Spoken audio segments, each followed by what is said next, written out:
Middle east में चल रहा तनाव अब बेहद खतरनाक मोड़ पर पहुंचता दिख रहा है और हालात ऐसे बन गए हैं कि ये टकराव कभी भी और बड़ा रूप ले सकता है। अमेरिका के राष्ट्रपति डोनाल्ड ट्रंप ने साफ कह दिया है कि फिलहाल वह ईरान के साथ किसी भी तरह की बातचीत या समझौते की मूड में नहीं है। उनका कहना है कि यह युद्ध तब तक खत्म नहीं होगा जब तक ईरान की सैन्य ताकत पूरी तरह खत्म ना हो जाए या उसके पास नेतृत्व ही ना बचे।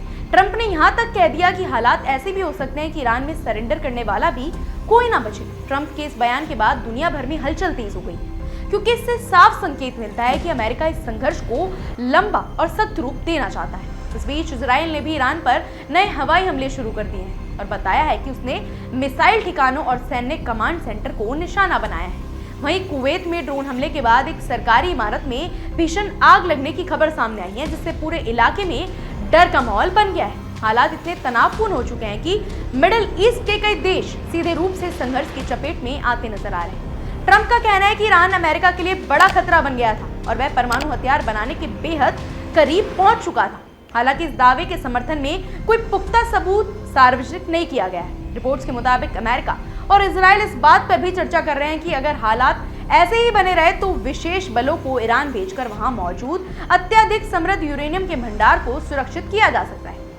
दूसरी तरफ ईरान के राष्ट्रपति मसूद पेजेशकियान ने पड़ोसी देश से माफी मांगते हुए कहा कि अगर ईरान के हमलों से किसी को नुकसान हुआ है तो उन्हें उसका अफसोस है और उन्होंने खाड़ी देशों से अपील की है कि वे अमेरिका और इजराइल के हमलों में शामिल ना हो। लेकिन उनके पास इस बयान से ईरान के अंदर ही राजनीतिक बहस शुरू हो गई है क्योंकि कुछ कट्टरपंथी नेताओं को लगा कि यह बयान कमजोरी दिखाता है। ईरान के वरिष्ठ नेता अली लाराजनी ने हालांकि कहा कि देश के नेतृत्व में कोई मतभेद नहीं है और ईरान अपनी सुरक्षा के लिए पूरी तरह तैयार है। इसी बीच सऊदी अरब ने भी ईरान को साफ संदेश दिया है कि अगर उसके ऊर्जा ठिकानों या देश पर हमले जारी रहे तो रियाद भी जवाबी कार्रवाई करने से पीछे नहीं हटेगा।